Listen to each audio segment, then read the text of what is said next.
तो दोस्तों आज हो गई है 8 अगस्त। जो फटाफट बड़ी खबरें सामने निकल के आ रही हैं एक एक करके जानेंगे आगे इसी वीडियो में। शुरुआत करेंगे दोस्तों इस वक्त की बेहद बड़ी खबर से।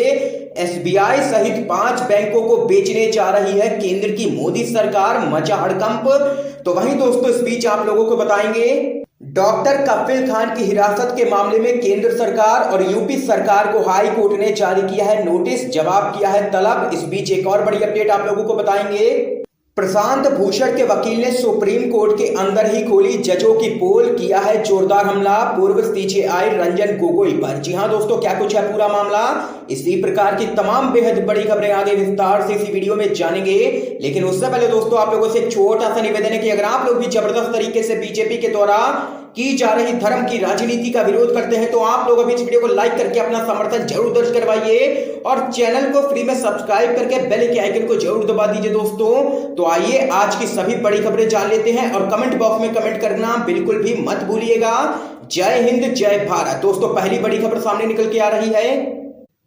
देश में कोरोना वायरस के केस 20 लाख के पार पहुंचे, राहुल गांधी का ट्वीट गायब है केंद्र की मोदी सरकार। आप लोगों को दोस्तों बताते चले पूरे देश में कोरोना का तांडव लगातार जारी है। भारत में कोरोना वायरस के कुल मामलों की संख्या अब 20 लाख को पार कर गई है, जिसको लेकर के कांग्रेस के पूर्व अध्यक्ष राहुल गांधी ने केंद्र सरकार पर जमकर के निशाना साधा है। राहुल गांधी ने यहां पर ट्वीट करते हुए लिखा है कि 20 लाख का आंकड़ा पार, गायब है केंद्र की मोदी सरकार।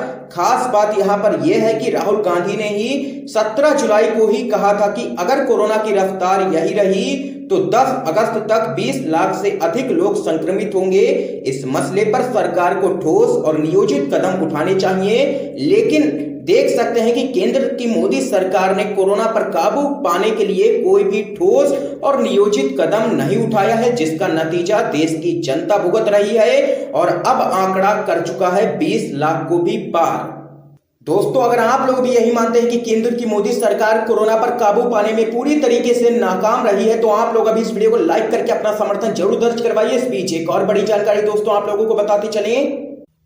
एसबीआई सहित 5 बैंकों को बेच सकती है केंद्र की मोदी सरकार, कीर्ति आजाद बोले इंदिरा ने राष्ट्रीयकरण किया, मोदी बेच रहे हैं। आप लोगों को दोस्तों बताते चलें देश में कोरोना काल के दौरान लगातार गिरती अर्थव्यवस्था को लेकर के मोदी सरकार पर विपक्ष लगातार हमलावर हो रहा है। इस बीच एक बड़ी खबर यह सामने निकल के आ रही है कि केंद्र सरकार देश के 6 बड़े बैंकों की हिस्सेदारी बेचने की तैयारी कर रही है। खबर के अनुसार दोस्तों आप लोगों को बताते चले इन बैंकों की हिस्सेदारी को 1 साल से 1.5 साल के बीच के अंतराल में बेचा जा सकता है। हालांकि अब तक यह नहीं तय हो पाया है कि किस बैंक की कितनी हिस्सेदारी को बेचा जाएगा, लेकिन जो सूत्रों के अनुसार जानकारी सामने निकल के आ रही है आप लोगों को बताते चले रिजर्व बैंक ऑफ इंडिया ने केंद्र सरकार को प्रस्ताव दिया है कि 6 बड़े सरकारी बैंकों की हिस्सेदारी को बेचा जाए, जिनमें स्टेट बैंक ऑफ इंडिया यानी कि SBI, Punjab national bank, union bank of India, Canara bank और बैंक ऑफ बड़ौदा शामिल है। इस पूरे मामले पर दोस्तों आप लोगों को बताते चले राजनेता कीर्ति आजाद ने ट्विटर पर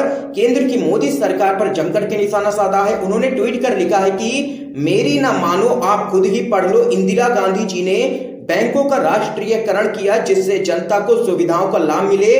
आज उन्हीं बैंकों को बेचने का मसौदा, पूंजीपतियों के 3 लाख करोड़ का कर्ज माफ, एसबीआई सहित 5 बैंकों की हिस्सेदारी बेच सकती है केंद्र सरकार। ये यहां पर दोस्तों जबरदस्त हमला बोल रहा है विपक्ष और देख सकते हैं कि अब एसबीआई का भी आ चुका है नंबर।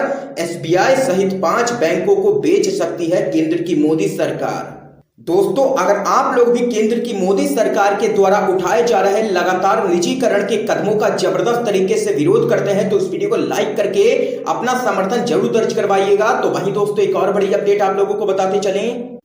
जमातियों पर 11,000 का इनाम रखने वाले नेता और मां बहन की कोरोना से हुई मौत का समझ पाते कि बीमारी धर्म नहीं देखती है। आप लोगों को दोस्तों बताते चले कोरोना को सांप्रदायिक रंग देने की कोशिश में एक तरफ गोदी मीडिया लगा हुआ था तो वहीं दूसरी तरफ बीजेपी समेत तमाम दक्षिणपंथी संगठन कोरोना के नाम पर मुस्लिमों के खिलाफ नफरत फैलाने वाले ऐसे ही एक शख्स को सबक मिला है, मगर अफसोस की इस बात को जाहिर करने के लिए वो अब इस दुनिया में नहीं है। उत्तर उत्तर प्रदेश के बस्ती जिले में हिंदू युवा वाहिनी के जिला अध्यक्ष थे अजय श्रीवास्तव। यह योगी आदित्यनाथ का बनाया हुआ संगठन है। अजय को अज्जू हिंदुस्तानी के नाम से भी जाना जाता था। इन्होंने घोषणा की थी कि जमाती पकड़वाने वाले को हिंदू युवा वाहिनी 11,000 रुपए इनाम देगी, क्योंकि साजिश के तहत जमाती और रोहिंग्या कोरोना फैला रहे हैं। साथ ही इन्होंने यज्ञ भी कराए थे और इनको भरोसा था कि इससे कोरोना भाग जाएगा। जमातियों ने देश में कोरोना फैला दिया। यह बाकायदा केंद्र सरकार द्वारा प्रचारित था, जिसे बड़े कायदे से अंजाम भी दिया गया था। तबलीगी मामला और देशबंदी के पहले सरकार ने कोरोना को मजाक में लिया। 2.5 महीने में कम से कम 20 लाख लोग भारत आए जो संभावित कोरोना कुरियर थे। प्रधानमंत्री मोदी ने खुद ट्रंप के स्वागत में जलसा करवाया, लेकिन आरएसएस भाजपा को बीमारी तक को भी सांप्रदायिक रंग दे देने और दंगा करा देने में महारत है, उसने किया। आखिरकार भारत का उदार कहा जाने वाला कथित तबका भी कहने लगा कि तबलीगियों ने ही कोरोना को फैलाया है। इस कदर से बीजेपी और आरएसएस और गोदी मीडिया ने मिलकर के लोगों के अंदर मुस्लिमों के खिलाफ जहर भरा। आप लोगों को दोस्तों आगे बताते चले, यह घृणा इस हद तक फैली कि संयुक्त अरब अमीरात का राज परिवार भी इसमें कूद पड़ा और उसने इसका जबरदस्त तरीके से विरोध किया। फिर सरकार को सफाई देनी पड़ी, लेकिन नफरत इतनी फैल चुकी थी कि खाड़ी देशों में रहने वालों पर बनाई वो खदेड़े जा रहे हैं। लगातार ध्यान रहे कि विदेश में रहने वाले भारतीयों में 70% लोग खाड़ी देशों यानी कि मुस्लिम कंट्रीज में रोजी रोटी कमाते हैं और अब वो वहां से खदेड़े जा रहे हैं। तो यहां पर दोस्तों ये बड़ी अपडेट सामने निकल के आई है। जमातियों पर 11,000 का इनाम रखने वाले नेता और उनके परिवार में मां बहन की कोरोना से हुई है मौत, लेकिन काश समझ पाते कि बीमारी धर्म नहीं देखती है। लेकिन ये गोदी मीडिया, बीजेपी और आरएसएस समझने वाला नहीं है, क्योंकि उसे दंगे कराने में महारत हासिल है और हिंदू मुसलमानों को बांटने का काम लगातार बीजेपी और आरएसएस तो करती ही रहती है और इसमें मदद करती है गोदी मीडिया पूरी तरीके से। इसीलिए आपसे कहते हैं कि गोदी मीडिया का जबरदस्त तरीके से विरोध कीजिए, बहिष्कार कीजिए। दोस्तों आप लोगों की क्या राय है इस खबर पे जरूर बताइएगा कमेंट बॉक्स में कमेंट करके। इस बीच एक और बड़ी जानकारी दोस्तों आप लोगों को बताते चलें। डॉक्टर कफिल खान की हिरासत का मामला केंद्र सरकार और उत्तर प्रदेश की योगी सरकार से हाई कोर्ट ने जवाब किया है तलब, जारी किया नोटिस। आप लोगों को दोस्तों बताते चलें, इलाहाबाद हाई कोर्ट ने रासुका के तहत जेल में बंद डॉक्टर कफिल खान की रिहाई से जुड़ी याचिका पर केंद्र और उत्तर प्रदेश सरकार को जवाब दाखिल करने का आदेश दिया है। न्यायमूर्ति मनोज मिश्रा और न्यायमूर्ति दीपक वर्मा की पीठ ने डॉक्टर कफिल खान की मां नुजहत परवीन द्वारा दायर याचिका पर यह आदेश पारित किया है। अदालत ने इस मामले की अब अगली सुनवाई 19 अगस्त तय की है। तो यहाँ पर दोस्तों देख सकते हैं कि डॉक्टर कफिल खान की रिहाई को लेकर के लगातार प्रयास किए जा रहे हैं। अब मामला हाई कोर्ट पहुंचा है। इससे पहले आप लोगों को दोस्तों बताते चले, कांग्रेस पार्टी भी लगातार प्रयास कर रही है। कांग्रेस पार्टी के सांसद अधीर रंजन चौधरी ने भी पीएम मोदी को पत्र लिखा और रिहाई की मांग की और न्याय दिलवाने की मांग की है यहाँ पर डॉक्टर कफिल खान को। उससे पहले प्रियंका गांधी ने भी यूपी सरकार को पत्र लिखा और योगी आदित्यनाथ से अपील की कि डॉक्टर कफिल खान को न्याय मिले। और वहीं सोशल मीडिया पर भी लगातार अभियान चलाया जा रहा है डॉक्टर कफिल खान की रिहाई के समर्थन में। इसलिए यहां पर देख सकते हैं ये बड़ी अपडेट सामने निकल के आई है। केंद्र और यूपी सरकार से हाई कोर्ट ने जवाब किया है तलब। तो वहीं दोस्तों एक और बड़ी अपडेट आप लोगों को बताते चलें, गौ रक्षकों के आतंक से डर के साथ जीने को मजबूर है मुसलमान। ओवैसी का मोदी सरकार पर बड़ा हमला। आप लोगों को दोस्तों बताते चलें, अयोध्या में भूमि पूजन के साथ एआईएमआईएम के सांसद असदुद्दीन ओवैसी का मोदी सरकार पर हमला लगातार जारी है। अब उन्होंने यहां पर आरोप लगाया है कि देश में गौ रक्षकों का आतंक इस कदर हावी हो चुका है कि मुसलमानों को अपनी जान का डर सता रहा है और वे डर डर कर जीने को मजबूर हो रहे हैं। उन्होंने पीएम मोदी के मंत्रियों पर ऐसे गोरक्षकों को सजा दिलाने की जगह सराहना किए जाने का भी आरोप लगाया है और दावा किया है कि मुकदमों में गड़बड़ी की गई है, जिसके चलते ऐसे आरोपी बरी हुए हैं। आप लोगों को दोस्तों आगे बताते चलें, असदुद्दीन ओवैसी ने गौरक्षकों के नाम पर यहां पर केंद्र की मोदी सरकार पर बहुत बड़ा हमला बोला है। उनका आरोप है कि गौरक्षकों के डर से मुसलमान अपनी जान की सुरक्षा को लेकर के चिंतित है और उन्हें जान का खतरा महसूस हो रहा है, लेकिन मोदी सरकार के मंत्री ऐसे आरोपियों को माला पहना करके उनकी सराहना कर रहे हैं, जिससे उनका हौसला और भी बढ़ता ही जा रहा है। ये यहाँ पर असदुद्दीन ओवैसी ने जोरदार हमला बोला है केंद्र की मोदी सरकार पर। तो वहीं दोस्तों एक और बड़ी अपडेट आप लोगों को बताते चलें।